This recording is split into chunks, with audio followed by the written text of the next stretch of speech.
My name is Judicaelle Irakoze, and I am a feminist.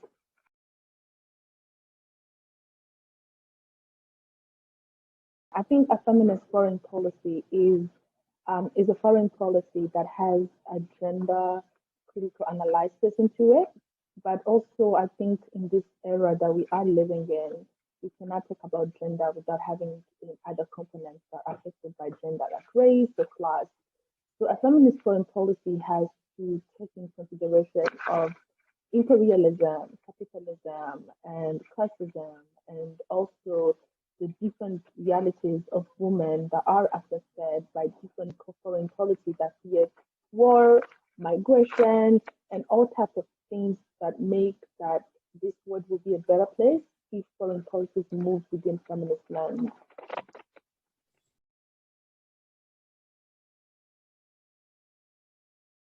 First country to introduce a feminist foreign policy is Sweden.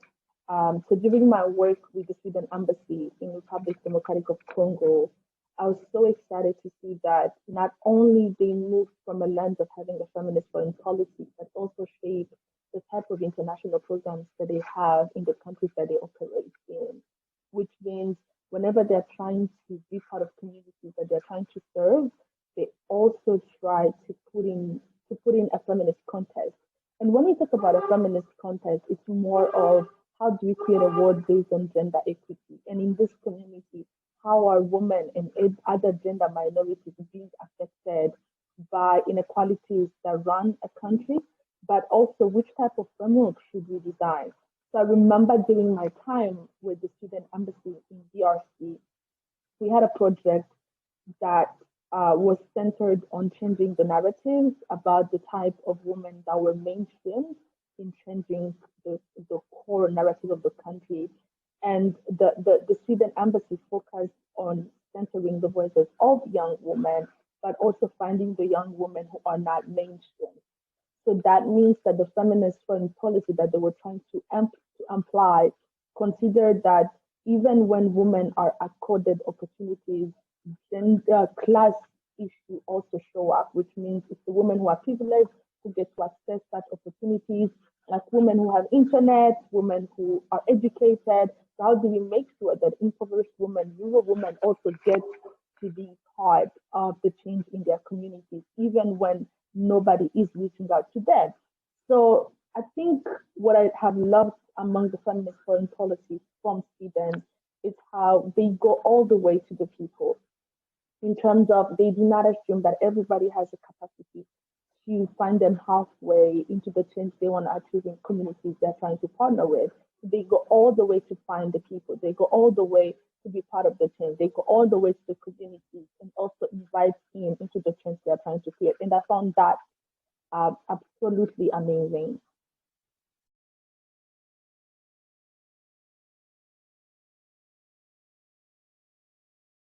So I live in the US, and we all know the US has a horrible foreign policy. I'm talking about the bombing in Yemen, the bombing in Saudi Arabia, the bombing in Somalia that are even happening now. Um, so when a country like the United States starts talking about adopting a feminist foreign policy, they can just wake up one day and say we are shifting our foreign policy and adopting a feminist foreign policy and ignoring all the harm and all the horrible effects of their foreign policy over the years. It will mean that the conversation will start with reparations in terms of how do we repair the harm that, for example, the Bill Clinton government did in Sudan when they willingly bombed a pharmaceutical center, assuming that it was being used by Osama bin Laden, but later found out it was a misinformation, and how that bombing of the pharmaceutical center that was providing malaria medication to the communities in Sudan ended becoming a crisis because now the only center that was producing all the medications that they needed to deal with the crisis ended by a country not having enough medication when the malaria crisis of 2000 started. So yeah, so I think for a state to craft a feminist foreign policy, they have to go back and analyze how their foreign policy have affected the countries it was directed to. Then how do we shift that? How do we change it? How do we transform it? But also how do we repair? Um, then from there, then how do we adopt a feminist foreign policy? And how do we adopt it in terms of it really centers the community you're trying to reach to? And that involves uncomfortable conversation, to be honest, because the thing about feminism, Angela Davis has talked about it. Feminism makes you question our understanding of power, and our understanding of power with foreign policy comes with the unequal relations between the global south and the global north. And most foreign policy of the global north is rooted in a very strong unequal power that most scholars have called imperialism. So it really demands that when these countries from the global north are trying to come up with foreign policies that affect the global south, they really sit down and accept the level of imperialism they move forward. And also, I think power is dangerous, and a feminist foreign policy cannot move within context of power that aren't being criticized or being analyzed or being questioned. And many times foreign policies don't get to be questioned by other countries except the countries developing them.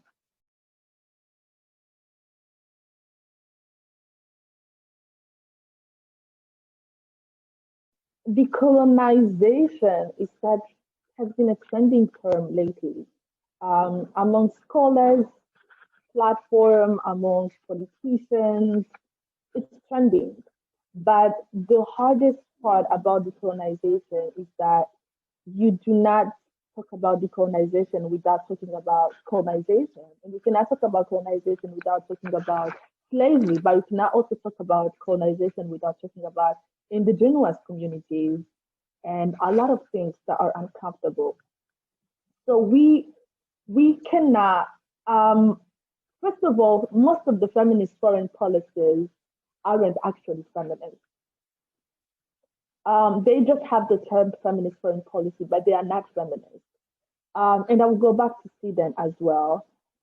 Yes, they have the best feminist foreign policy framework, but they lack a critical understanding of power because Sweden, being a global north country that is operating in global south country, they really, really sometimes do lack a critical understanding of colonization and how even in 2020 they can move as colonizers.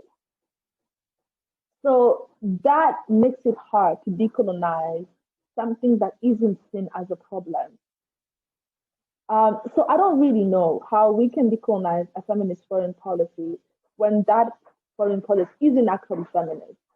So I think first of all, we should be able to analyze most of foreign policy, like the Canadian foreign policy. It's ridiculously not feminist because I don't get how Canada will claim a feminist foreign policy where in their own country, indigenous women are being harmed by simple laws that affect Canadians. But because of the indigenous community and the land appropriation in the country, women, part of the indigenous community, continue to suffer historical colonization that happened in Canada. So a country like Canada would not come and try to lecture global south country on what a feminist foreign policy should be like, when in their own country they are unable to truly apply simple, basic feminist policies. But I feel like while I do not like how the term decolonization is trending overall, I personally also love that it's pushing us to have a very heated conversation like this. But states are different, as you were saying, states are very different. And states being different, it means that for a country to adopt a feminist foreign policy, it really has to invite the marginalized at the table in terms of where are the Black and Brown communities, where are the indigenous community in these countries, then how do we decolonize? How do we change our relations with other states, other nations? How do we participate into the international development from a place of genuinely wanting to help, not a place of wanting to be a colonizer or wanting to exert power from in any way possible?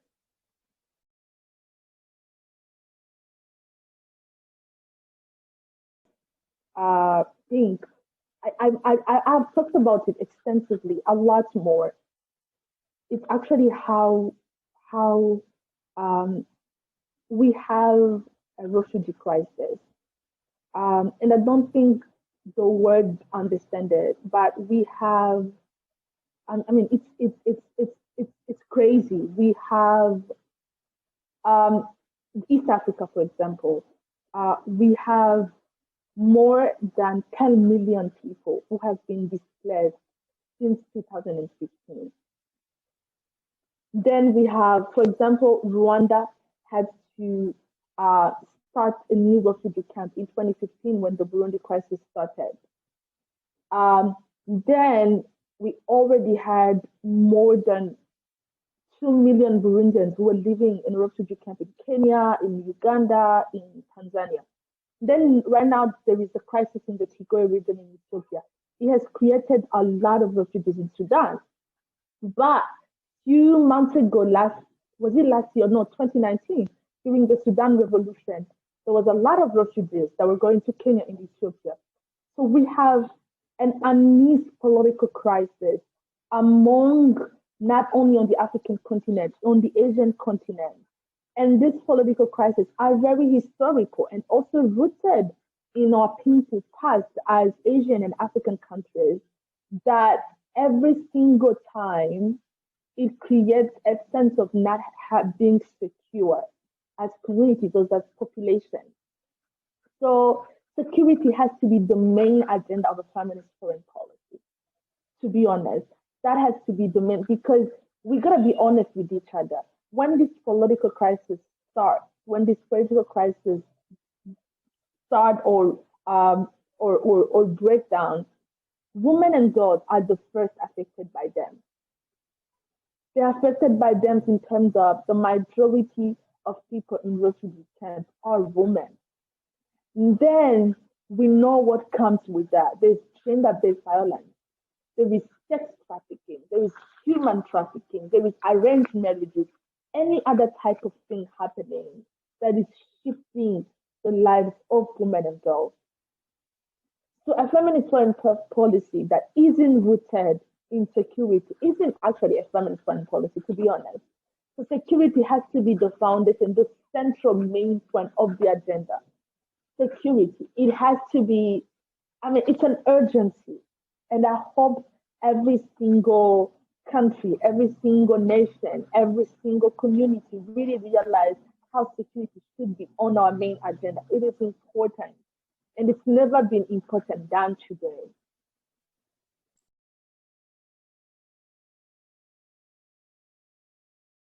As communities, we really want peaceful revolution. We want peaceful transition. But there is an amazing quote that I love that says that feminism is a project for radical transformation of society. And I think about it a lot. What does it mean to radically transform a society? And I also think about it in terms of Audre Lorde saying that revolution is not a one-time event. But how do we define revolution in terms of feminist foreign policy, in terms of building a feminist word, in terms of creating a word that is safe for everybody?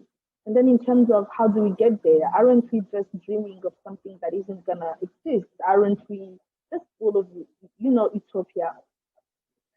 But there's something that always keeps me going, and I think about it a lot, because the thing about us having this conversation today, it's a result of many organizers before us, many dreamers, many revolutionaries, many fighters, many political activists, many leaders who dared to question a lot of things about society for us to be able to be having this conversation as women.